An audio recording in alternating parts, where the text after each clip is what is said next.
চালু হতে চলেছে কলকাতা সায়রাং এক্সপ্রেস ট্রেন। চলবে বহরমপুর, আজিমগঞ্জ, জঙ্গিপুর রুট হয়ে। আগামী 13 সেপ্টেম্বর শনিবার সকাল 10টায় উদ্বোধন হবে এই ট্রেনের। উদ্বোধনী স্পেশাল 03-126 এই 22 কোচের ট্রেন বরেলি থেকে ছাড়বে সকাল 10টায়।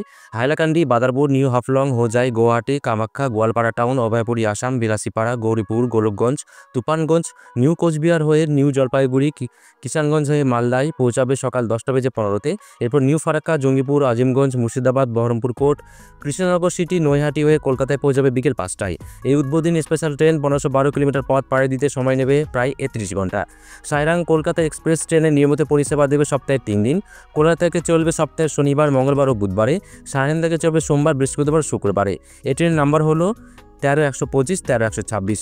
কলকাতা থেকে সায়রাংয়ের উদ্দেশ্যে ছাড়বে দুপুর 12:25, মালদায় পৌঁছাবে সন্ধ্যা 6:35, সায়রাংয়ে পৌঁছাবে তারপরের দিন রাত 7:45। অন্যদিকে সায়রাং থেকে ছাড়বে সকাল 7:15-তে, মালদায় পৌঁছাবে তারপরের দিন সকাল 8:15-তে, কলকাতায় পৌঁছাবে দুপুর 2:30।